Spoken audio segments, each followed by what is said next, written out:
আকাশবাণী খবর পড়ছি পার্থপ্রতিম মিত্র। প্রথমে বিশেষ খবর।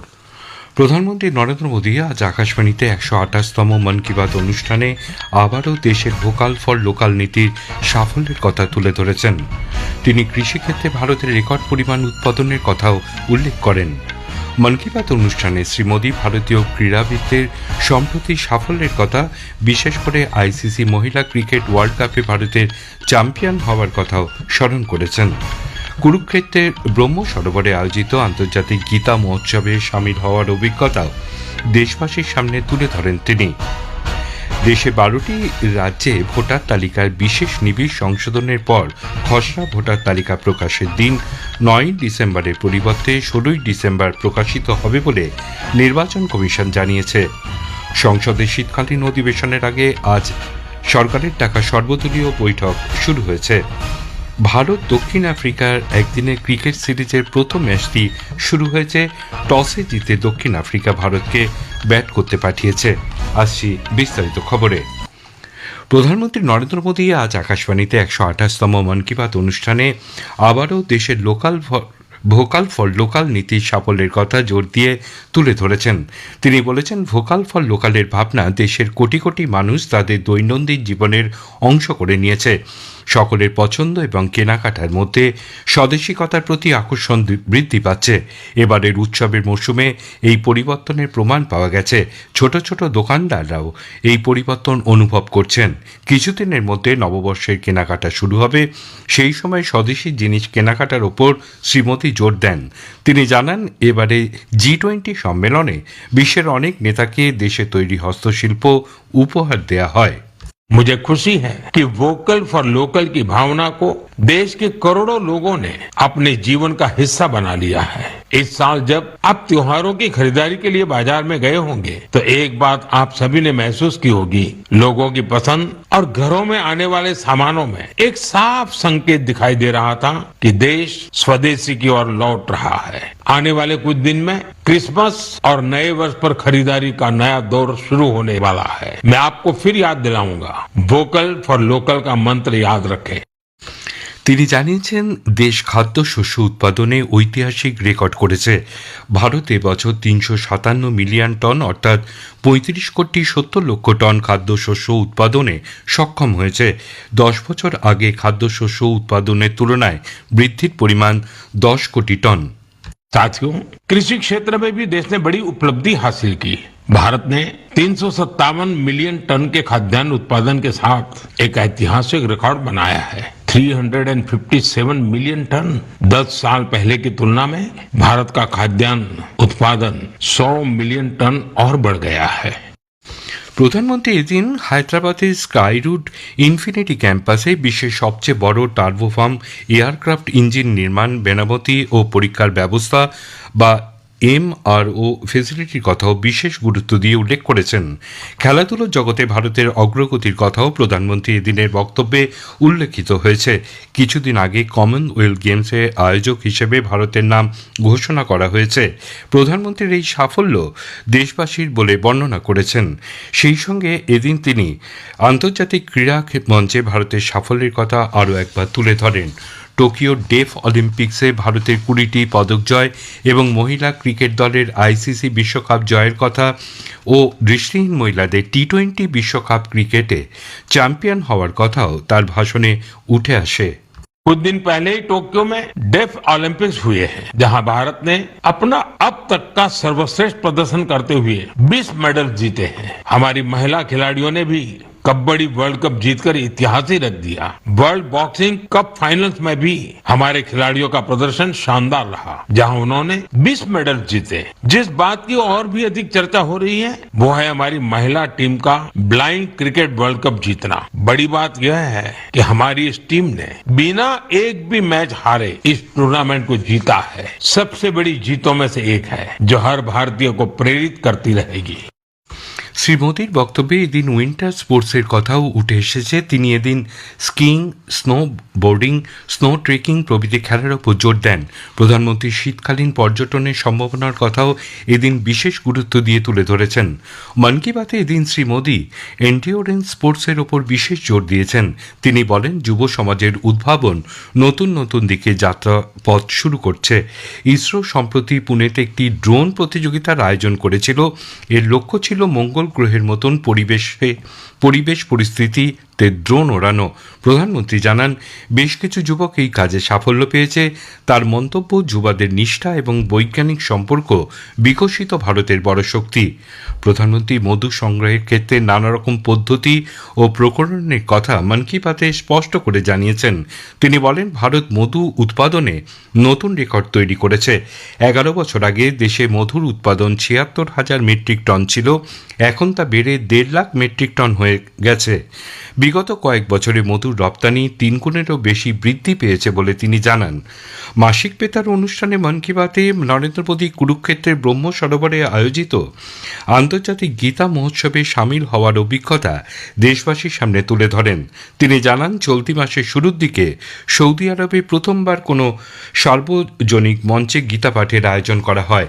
ইউরোপের লাটাভিয়াতেও স্মরণীয় গীতা মহোৎসবের আয়োজন করা হয়েছিল। লাটাভিয়া, এস্টোনিয়া, লিথুয়ানিয়া, আলজেরিয়া শিল্পীরা এই মহোৎসবে যোগ দিয়েছিলেন। कुरुक्षेत्र में ब्रह्म सरोवर पर आयोजित अंतर्राष्ट्रीय गीता महोत्सव में शामिल होना भी मेरे लिए बहुत विशेष रहा। मैं ये देखकर बहुत प्रभावित हुआ कि कैसे दुनिया भर के लोग दिव्य ग्रंथ गीता से प्रेरित हो रहे हैं।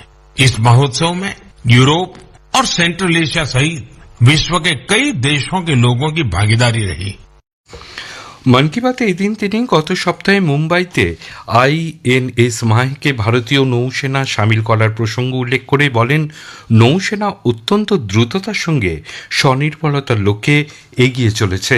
INS माहे को भारतीय नौसेना में शामिल किया गया। कुछ लोगों के बीच इसके स्वदेशी डिजाइन को लेकर खूब चर्चा रही। वहीं पुडुचेरी और मालाबार कोस्ट के लोग इसके नाम से ही खुश हो गए।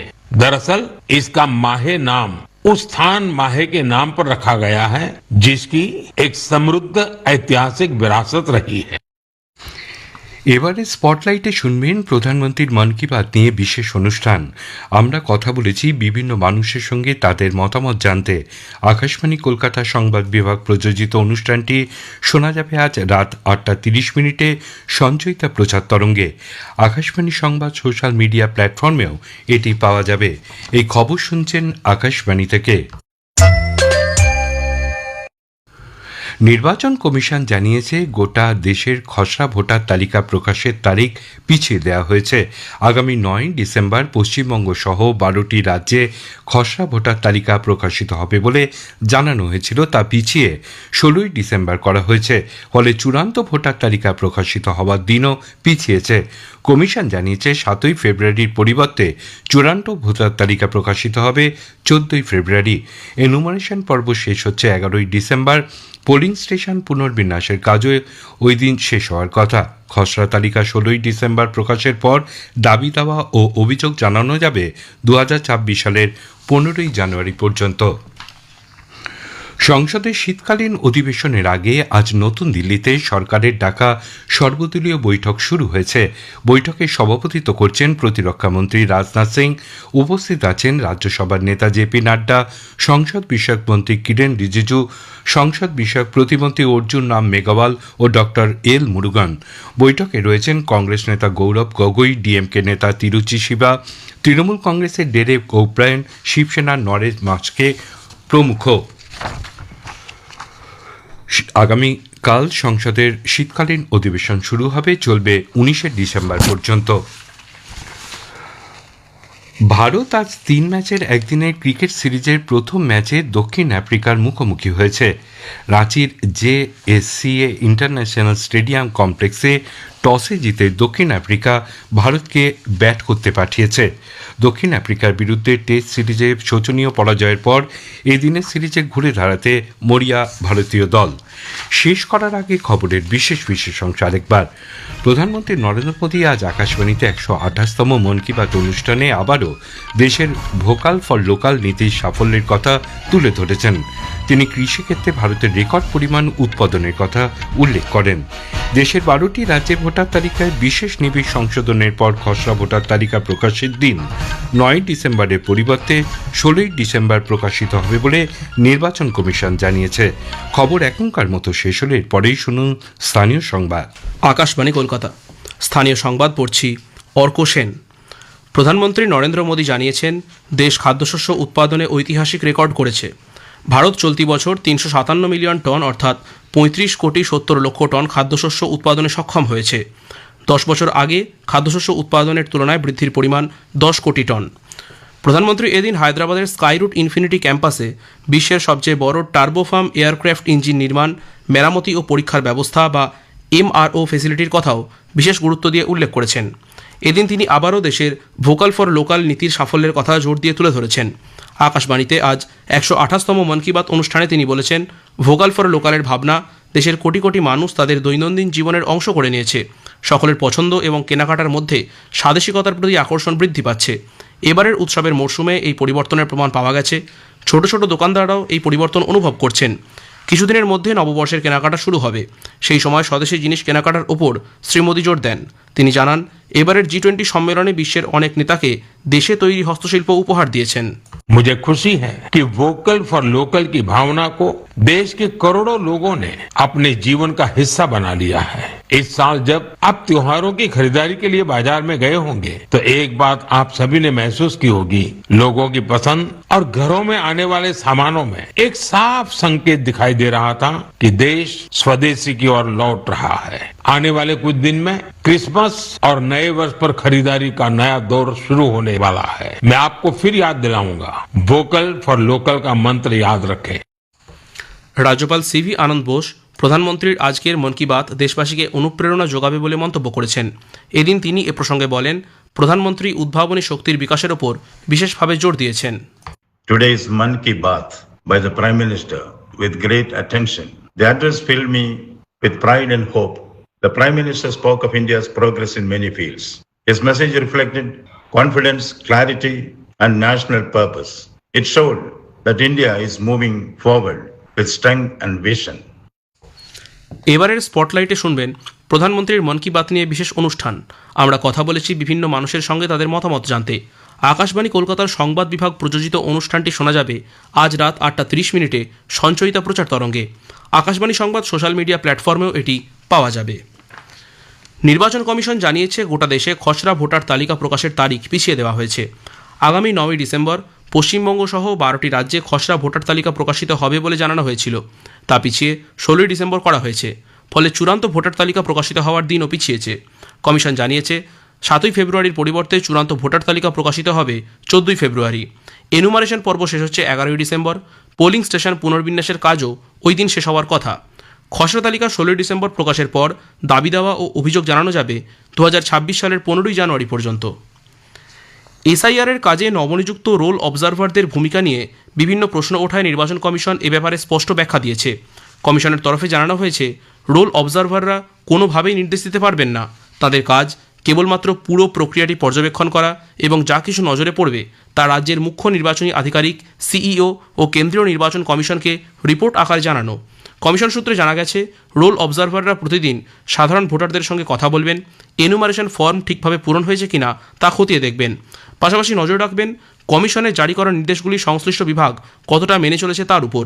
প্রতিদিন তারা যা দেখবেন তার একটি বিস্তারিত রিপোর্ট আকারে CEO অফিস ও নির্বাচন কমিশনে পাঠাতে হবে। নির্বাচন কমিশনের 2 বিশেষ পর্যবেক্ষক সুব্রত গুপ্ত ও C মুরুগান আজ ফলতা বিডিও অফিসে বৈঠক শুরু করেছেন। বৈঠকে উপস্থিত আছেন ডায়মন্ড হারবারের মহকুমা শাসক শুভ্রজিৎ গুপ্ত, ফলতার বিডিও এলাকার সমস্ত বুথ স্তরের আধিকারিক BLOরা। মূলত বিশেষ সংশোধনী তালিকা বা স্পেশাল ইন্টেন্সিভ রোল সংক্রান্ত কাজ নিয়ম মেনে হয়েছে কিনা, সমস্ত নথি সঠিকভাবে যাচাই ও আপলোড করা হয়েছে কিনা তা খতিয়ে দেখতেই এই বৈঠক। তৃণমূল কংগ্রেস রাজ্য জুড়ে অবৈধ অনুপ্রবেশকারীদের বলপূর্বক নাগরিক হিসেবে দেখানোর অপচেষ্টা করেছে বলে বিজেপি অভিযোগ জানিয়েছে। দলের প্রাক্তন রাজ্য সভাপতি সুকান্ত মজুমদার এক্স হ্যান্ডেলে জানিয়েছেন, 2022 সালে বাংলাদেশ থেকে বসিরহাটে এসে শাসক দলের প্রত্যক্ষ মদতে এক বাংলাদেশি অনুপ্রবেশকারী স্থানীয় এক ব্যক্তির নথি কেড়ে নিয়ে তাকে নিজের বাবা হিসেবে দেখিয়েছে। দীর্ঘদিন ধরে এই চক্রান্তের বিরুদ্ধে বিডিও, মহকুমা শাসক এবং পুলিশ প্রশাসনের সহায়তা চেয়েও বসিরহাটের ওই স্থানীয় বাসিন্দা কোনো সহায়তা পাননি। এসআইআর প্রক্রিয়া চলাকালীন তিনি বিষয়টি নিয়ে ফের অভিযোগ জানিয়েছেন। এক মহিলার শ্লীলতাহানির ঘটনায় পুলিশ গতরাতে আলতাফ আলম নামে এক ব্যক্তিকে গ্রেফতার করেছে। ধৃত গার্ডেন রিচের বাসিন্দা। শুক্রবার প্রগতি ময়দান থানা এলাকায় ইএম বাইপাসের পাশে একটি বাস স্ট্যান্ডে দাঁড়িয়ে থাকা ওই মহিলাকে জোর করে গাড়িতে তুলে নেয় 3 যুবক। গাড়ির মধ্যে শ্লীলতাহানি করে তাকে গভীর রাতে ময়দান থানা এলাকায় নামিয়ে দেওয়া হয়। স্থানীয় সংবাদ শেষ হলো। এর পরের খবর শুনুন বিকেল 5টা বেজে 10 মিনিটে।